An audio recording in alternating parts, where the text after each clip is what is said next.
Hi again, happy Friday, you guys.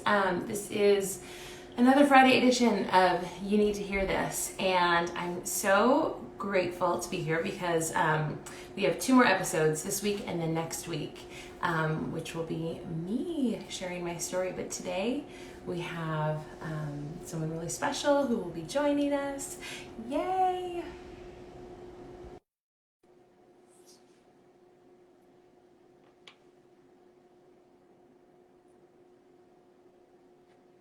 I'm just waiting for the connection.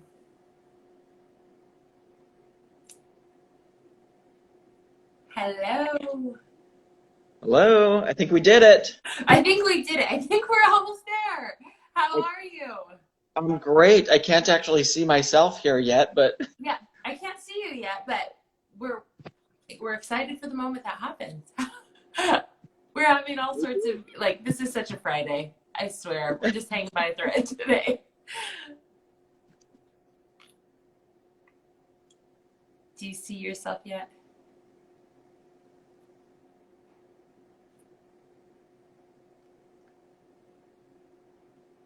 I'm grabbing a little connection.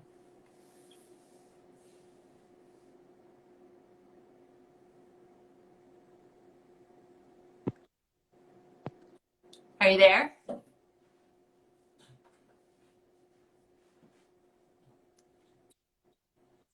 Yes, I can hear you.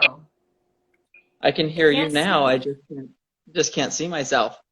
Yes, I can't see you either. Well, let's see. Do you need a sec? Um, I'm gonna just check our There, connection here. there we go. I see something. I You saw do? something. Something moved. I saw it. And then it Um, went black. oh wait, let's see. I've got an idea. Yeah, no, no. We're getting close. I'm getting Yep, closer. I see your computer. Just maybe flip your camera. yep. We've got to switch the camera around here now. I Yeah, got the connection. does it every time. Got the connection correct. All We're right. there. Yay. Almost. There we go. Great. Hi. Hello. Matt, it's so good to Sorry, see it's you. so challenging. Hi. We did it. Yep. We totally did it. We were just on the phone and I was just saying, this feels like 2020. Like every day feels like, we're trying to Yep. get there. Right. Exactly. Yeah, well, it's so good to see you. I am really excited to introduce you to my audience because I think you have a really incredible story, an incredible career that I think is really worth talking about. But I also think that this movement that you're a part of is really big and really special. And I think that every single one of us has a role and a responsibility. And so I think you have some great things to share that I think people would love to hear. So with that said, Thank you I so will. much. I'm so Oh, I'm sorry, excited I can't to. hear you. Say it I again. said thanks so much. I'm so excited to be part of this. Can you hear me now? Yeah. Well, Okay, good. yeah, I can hear you great. Um, so first, I think I connected with Jane, who works for you, and I'm not even sure how we connected, but I'm so glad she made the connection and shared some of your story with me. So for those who don't know, Matt was he started as the president of Gymboree Corporation. Is that right? Present. I started there at a much lower level, but worked my way up to eventually become president and CEO. Yep. Yeah. And so you have been in the clothing industry for a long time and children's clothing and I mean probably one of the most recognizable brands in the, children's clothing industry. So I wanted to just ask you to kind of share your background and how just sort of your career background and and then kind of take us through sort of how you built this a little bit, but like where you started and then retirement and then what brought you out. So maybe just get me to retirement. Sure. Sounds good. So I actually at Gymboree, I took over as president around 2000 and end of 2005, beginning of 2006, and then shortly after became CEO. And at the time, that company had been around for over 20 years, and had had a lot of ups and downs. And so at that time, took a very kind of radical approach to creating a lot of change, trying to revitalize it and create growth. A lot of people had felt like at that time it was closer to the end of its life than the beginning. And so we spent a lot of time rebranding, focusing on product, focusing on quality, working with factories to reduce cost of goods, and we significantly improved our profitability, and we had doubled sales from just a very short period of time. We went from about 500.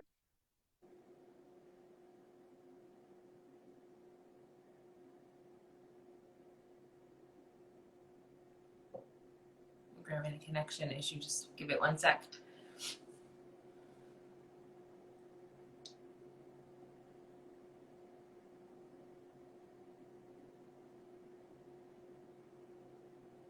Hang with me. I think you might be having some connection issues. Uh-oh. Okay, so he popped out, but he'll pop back in. Matt is going to tell us about not only Gymboree, his time at Gymboree, but also within that creating another company called Crazy 8, which I'm sure many of you are familiar with. Let's get back.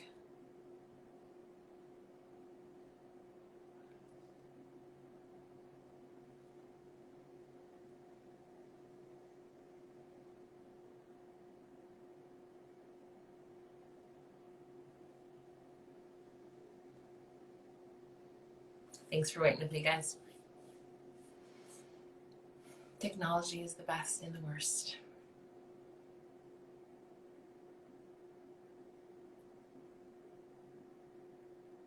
It says it's connecting, but it may be an issue on his end with connectivity. I'm not sure. We will see. You guys are incredibly patient. Thank you.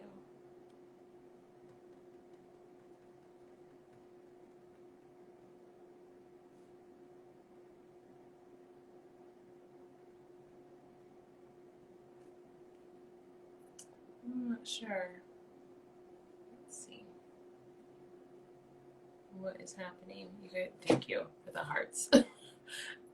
Okay, so it says he's unable to join. So let me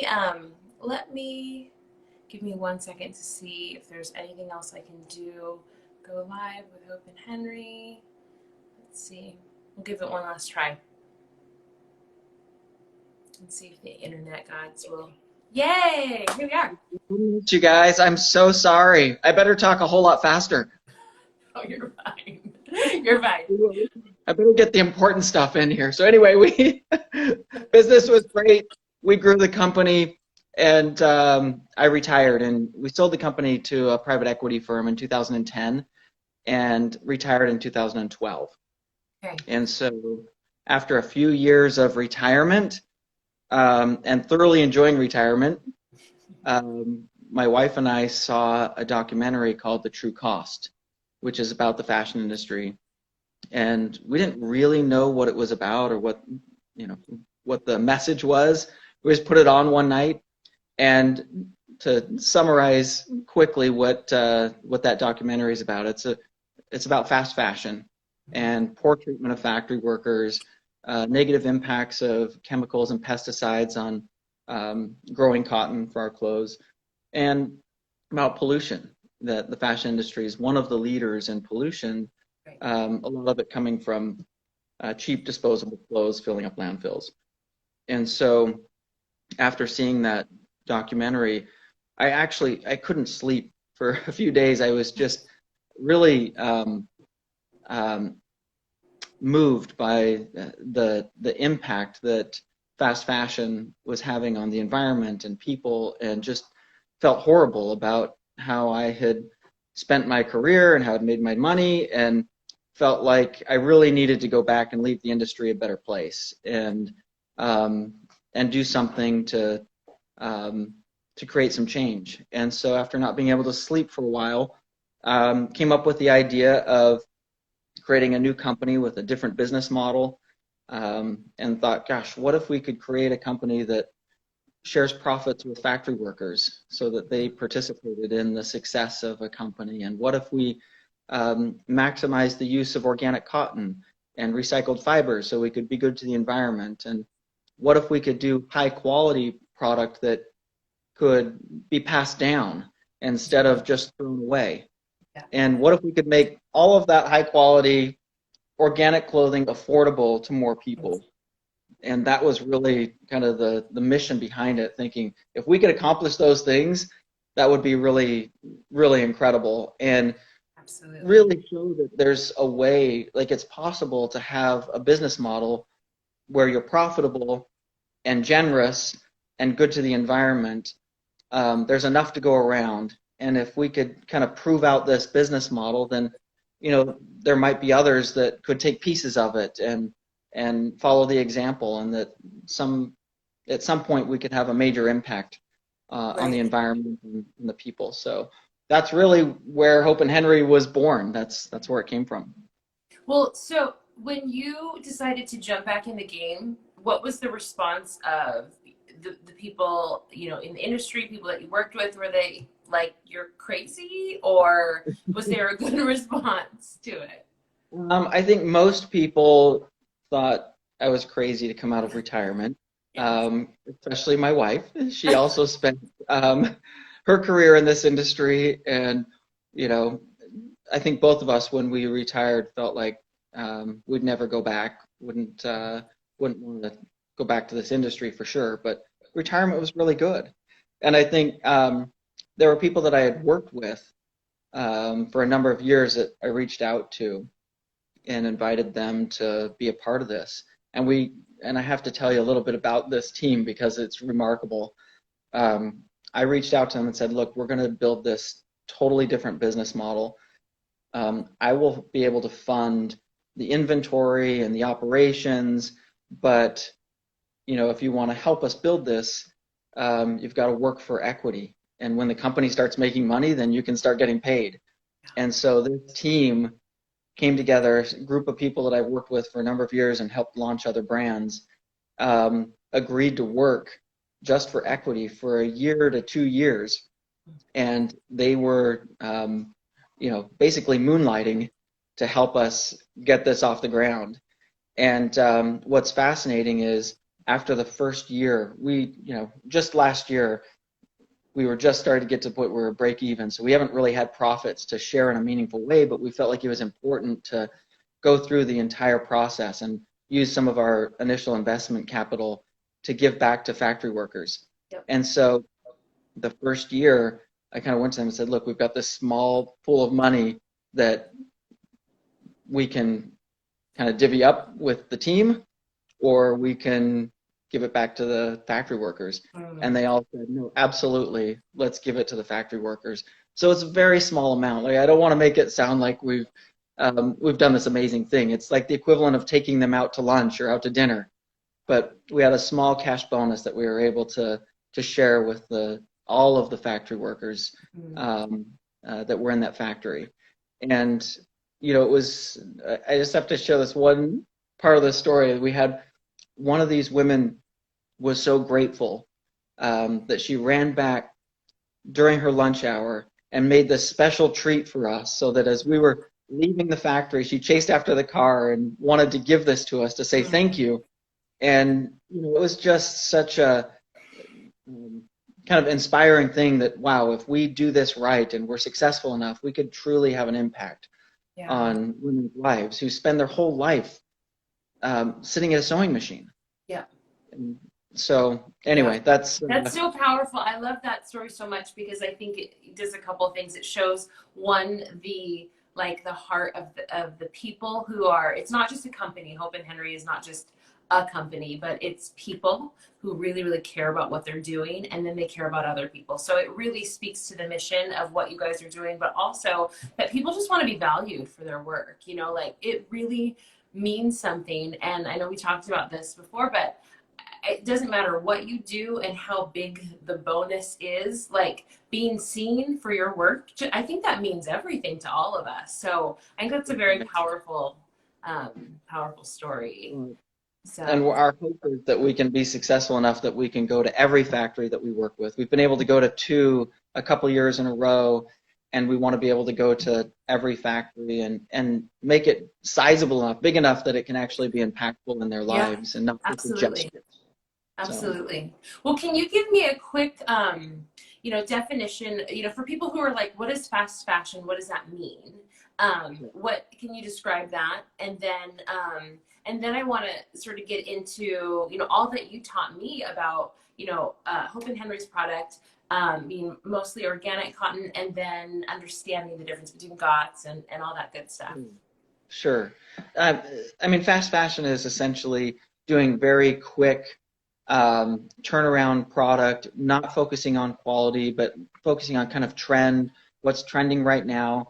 And so they'll typically produce very quick, inexpensive, disposable fashion clothing.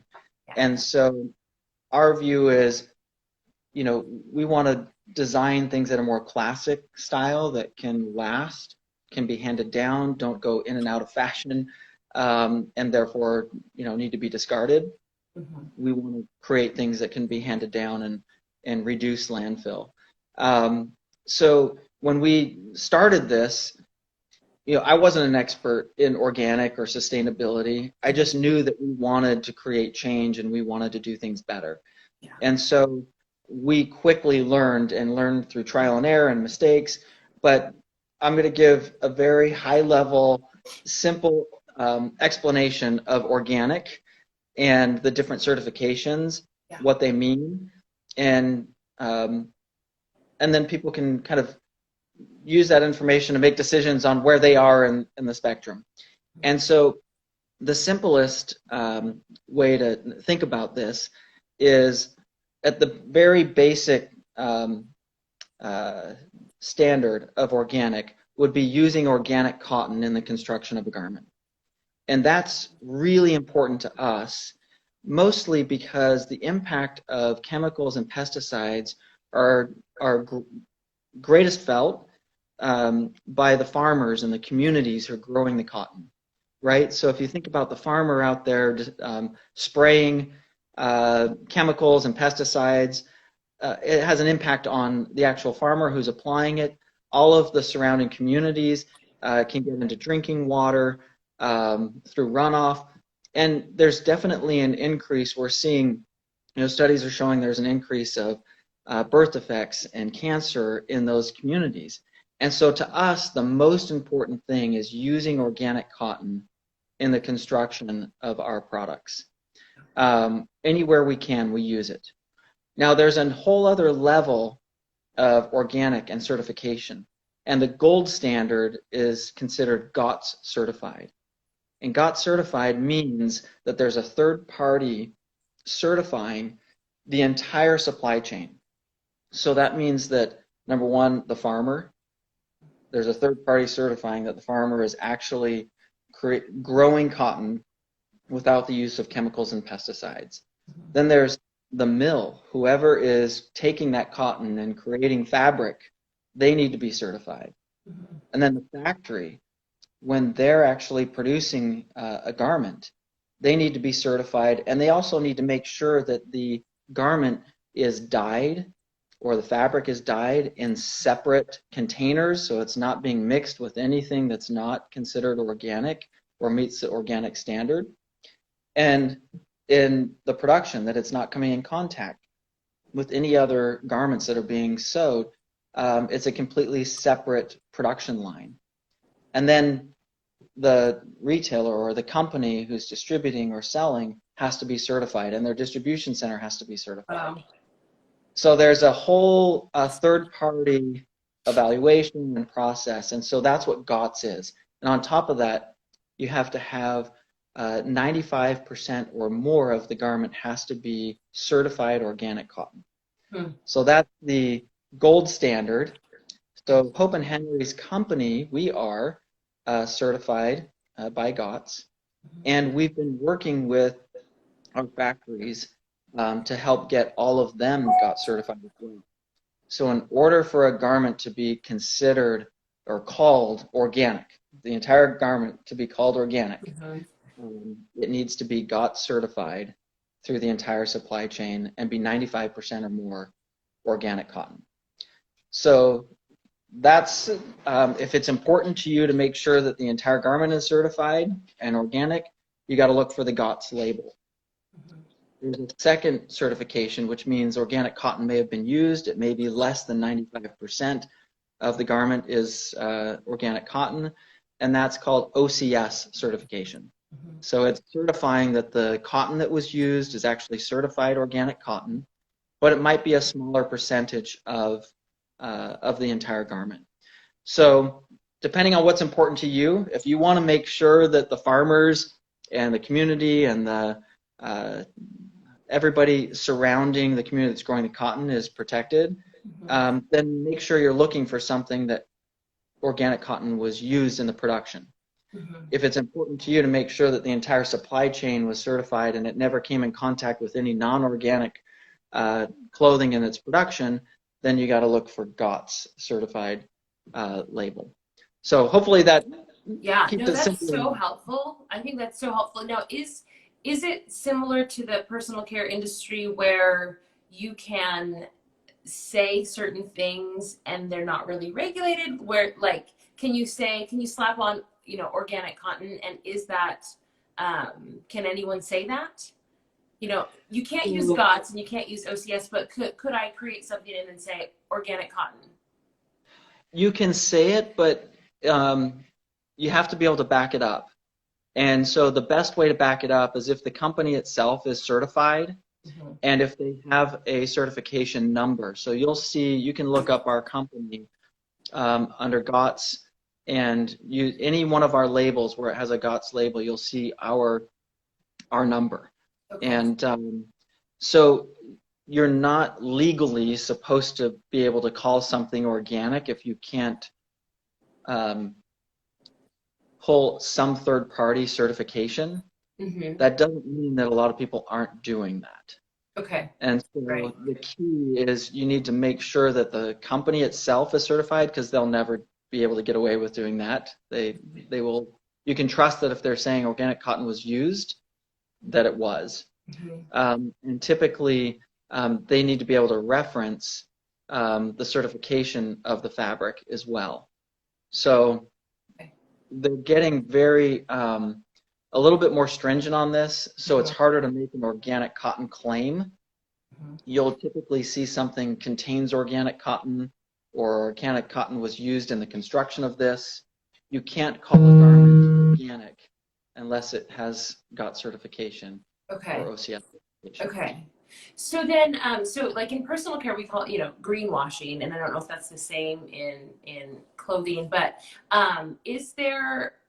are you seeing trends, or is there anything that the consumer should be aware of? Because I won't name the company, but recently I know that there's a company that's very well known for fast fashion and very cheap, turn trends, and their PR campaign is moving in the opposite direction about we're going to be cleaner, we're more sustainable, and so I, as a consumer, am wondering, well, is it true? I mean, it's a really moving commercial, but I don't actually know if you're just creating a line that you're going to, test out the market, but the rest of so how I guess my question is there sort of a greenwashing of fashion in terms of marketing? Are there terms that, pop in your mind and you should go, I should question that when they say this? Yeah, I think that the most important thing to think about is, I guess there's two things. Look at whether or not a company has been certified. The entire company has been certified. And what comes with the certification is the third party making sure they meet the highest standards. So the company needs to be certified. I think it's not required, but if they're ever going to have any certified organic products, their company has to be certified by a third party. Okay. Otherwise, it's just a claim. Yeah. I think the other thing is looking at specific products are going to carry the label of GOTS or OCS or some percentage of certified organic cotton. Mm-hmm. And so I think if those things are really important to you, number one, look for whether or not the company's been certified. And number Yep. two, make sure that the actual items that you're purchasing meet those criteria. And I'll give you an example. Many of our products, we use organic cotton, but the factory that we started working with wasn't certified by GOTS yet. Right. So we can either drop that factory or we can help them get certified. Mm-hmm. So those garments that are being produced in that factory, they can't be considered GOTS certified, right? Mm-hmm. GOTS certified Mm-hmm. because the factory wasn't certified yet. But we did use organic cotton in the production. Yeah. So the point is that there are a mix. There's a wide range of different types of ways to get involved and utilize organic. And so I think the safest thing to do to answer your question is to look for items that have labels that meet what's important to you. Yeah. So if you just care about making sure that organic cotton was used because that protects the farmers and communities, look for the percentage of organic cotton in the content of the garment. And again, if that's what's most important to you is that it's organic through the entire pipeline, supply chain, then you need to look for that GOTS certification sticker or label. Mm-hmm. And the other point that I didn't mention is GOTS also requires a higher standard and expectation for treatment and pay of factory workers as well. Mm-hmm. So, Mm-hmm. Which is incredible. So, and I think hearing this, I think many people are going, okay, I need to hear this again. I mean, focusing on certification. And also, I think it's empowering to hear you as a CEO of the company saying, you should be asking these questions. So email the company, search the company's website. Transparency is important in everything we put in and on our bodies. And I think we have the right to know. And if we want to, support a company, that we should be able to ask these questions and get this feedback. So knowing to ask for, are they certified? I think that's really, really helpful to hear. And I would just say that, sometimes in an attempt to try to create change, sometimes we actually slow ourselves down by expecting perfection. mm-hmm. And so I think that focusing on progress Yeah. and encouraging even big companies that may have been in fast fashion, if they're starting to do more organic cotton, then we're thrilled with that because that means that our mission is to create change in the industry. We want to see that happen. So we're thrilled to see bigger companies. We don't see organic cotton or sustainability as like a competitive advantage. Mm-hmm. Really what we believe, we really want, we believe this at our core, that we want to create change in the industry. So we don't see it as a negative thing that some of these other companies are starting to do it. We just really want it to be authentic. We want people to do it because they believe in it, because if they believe in it, then it'll translate all the way through their entire organization and the decisions that they make. And so I think that's really important, that even we're not perfect. We've made a lot of mistakes along the way, and we're just trying to make progress and hopefully helping everybody move forward together. We're a long ways away from where we want to be. Yeah, absolutely. And I think, like you saying that, it's funny, even in the work that I do, people feel very overwhelmed by, well, how do I eat, perfect now? Or is it a vegan diet? Is that the most healthy thing you could do? Or how do I get rid of all the toxins out of everything out of my house? And it's overwhelming to people to think I've got to throw out everything I've ever owned and start from scratch. And I think that works in reverse, because then we're creating more waste, and then so I always telling people it's just, little steps, little successful steps. If you, even today I was interacting with someone who was like, I don't want to be a vegan, but I'd like to eat more plant-based. And I'm like, I applaud you. I'm not in the camp that says in order to save the planet, you have to do this. But if every one of us, takes conscientious steps towards, I think I'd like to swap, like progress over perfection. Like that affects change.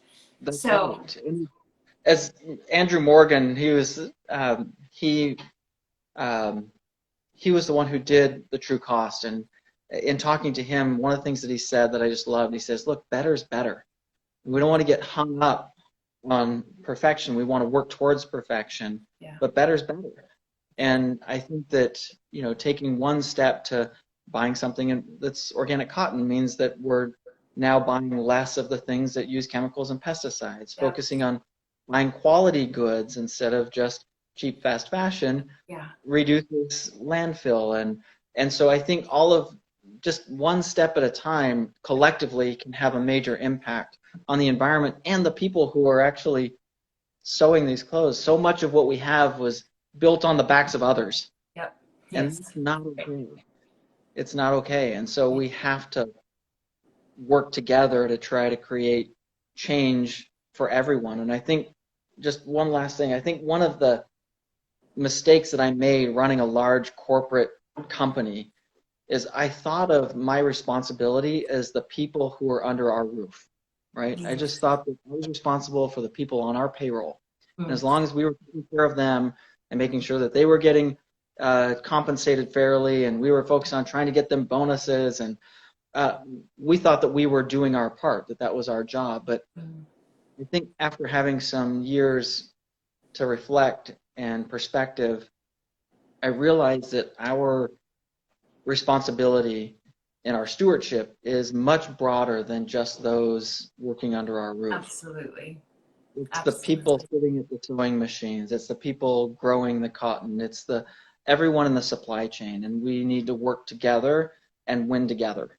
Yeah, absolutely. And I think that that same, I mean, really and truly that statement is, it makes me a little, even a little emotional, because that ethos is, I think, what we need just as humans right now in this very moment of like, my responsibility is to my community, my responsibility, like the way I react, the way I respond, what I care about has got to be greater than me. And that's how we lift, I mean, that's how we rise, that's how we lift other people up. That's And right. there's room for everyone at the table. I mean, you, like, I can't say this enough. There's room. That's right. Yeah, there's room for us all to be successful. So I do want to, before we close, I want to talk about the clothing because I love the clothing. And I'm going to post a couple pictures. We just did some family photos and we had our Hope and Henry gear. But you said something that's so important, and I want to emphasize this, that you wanted to make quality clothing, like the construction was really good, and so that it could be passed down. And for those of us, with kids and multiple children, we pass stuff down to our kids, but we know how grubby and things get. But like the fact that these are clothes that are so beautiful that they can be used for a very long time, which helps lessen waste, but then also they're gorgeous. And I think the part that shocks me is the price point. Like, I would assume it would be double the price. And so everyone who's watching, you really need to check out this brand, because not only are they doing good, but they're affordable clothing and they're gorgeous. I don't know how you've done this, but I'm very, very impressed by that. And I know that's a big priority to you. It really is. Our feeling was, and I view as that there's plenty of people doing high quality organic clothing, but oftentimes very few people can afford it. Yeah. So it's hard to really have an impact on the industry if very few people can afford it. And so our whole strategy was really to create change. We've got to make this more affordable to more people. And so we do that in a couple of ways. One is we cut out all of the overhead. We don't have a corporate office. We have a very small, experienced team, incredibly talented team that works remotely. They work from home. Many of them are moms, and so working from home is wonderful. Challenging Yeah. sometimes, but wonderful. Yeah. So we've cut out some of the overhead. We leverage some of the logistics of Amazon even to fulfill our web orders, so they can do it more cost effectively than we can. We have a small distribution center. Yeah. We work directly with factories instead of working with third parties that are in between, middlemen. And so we've done a lot of things around the pricing as well. Our strategy is price it fairly, and when it sells out, it sells out. Yeah. So instead of pricing it high, planning on selling a bunch of it at markdown and averaging somewhere here in the middle, Yeah. we just say, let's price it as fairly as we possibly can. We just need to make enough to cover our overhead and expenses and be generous with faculty workers. Yeah. And that's really all we need to do. And so that's been our strategy, and it seems to be resonating with, with It's, it does, because I think, it's such a gift to be able to hear from the CEO and hear the sort of the heart of the company. And I know that I'm someone who is loyal, brand loyal. And I don't know if that's a generational thing or if that's just the way we're wired, but I want to get on board. And I know that there are people just looking at the comments who are like, I want to be on board with this because I want to help further that mission too. I think that the cool thing about 2020 is that we live in a time where we all want to be a part of something. And so when I am obviously going to buy clothes, when I choose a company and I know that they're doing good and I get to, somehow be a part of it, it doesn't really feel good. It just feels like, okay, I'm making a little bit of change. I'm helping impact something. So I love hearing the story so much. And I want helping us share the story and getting the word out. Yeah. Well, and so how can we find you? I mean, one, follow Hope and Henry. It's Hope and Henry Kids, right? Yep. Hope and Henry Kids. And mind you, there's children's clothing, but let me say there's also clothing for adults. So when I post this interview today, you'll see a picture of my family, and we're in our clothing. But so then we can find what's for men's and women's. We had a lot of requests for men's and women's, so we started doing it. And you'll see this holiday coming up, there'll be a lot of family dressing for holiday as well. But to answer your question, you can find us on hopeandhenry.com. Yep. You can find us at Amazon /Hope and Henry. So if you go to Amazon.com /Hope and Henry, you'll find a curated Hope and Henry site within Amazon. Okay. Go ahead. No, I was going to say, so is there a difference between shopping from Amazon or the site? Our view is we want people to shop wherever it's most convenient for them. For sure, Amazon fulfills our orders, so you'll still get it in an Amazon box. For sure, it's more cost-effective for us if you shop on our website. But our view is people should shop wherever it's convenient for them, and they're helping us, move forward. Awesome. Well, and I want people to go to your site because I want them to see the adult clothing is so beautiful. I cannot wait to buy. I've got my wish list. So for fall, I'm so excited about. But then also when we did our family photo shoot, you've got these beautiful curated selections of clothing that work together. The mom did it. It's right. You thought of everything. It's really, really impressive. If you like family photos and you like to coordinate, this is the place to go. Oh yeah, it's so great. So so give them a follow on Instagram, share this with your friends. I know that school is coming for all of us with kids very soon, and school shopping looks really different, but I would way rather spend my money buying quality things and then going to a big box store and just buying a ton of stuff thinking that my kids are just gonna tear through them anyway. So I hope that you guys consider, while you're doing school shopping and you're online, you've got the convenience of Amazon. You can go to Hope and Henry and see their full collection, and then connect with you guys on social media. Matt, I'm just so honored for your time today. This was really cool. Thank you so much. We really appreciate it. We're really impressed with all the things that you're doing. That's why we wanted to do this together. So hopefully together, all of us and everybody who's listening and watching, we can all work together to create change and make the world a little better place. Absolutely. Absolutely. Well, thank you so much and have a wonderful weekend. We'll talk soon. Okay. Thank you. Bye.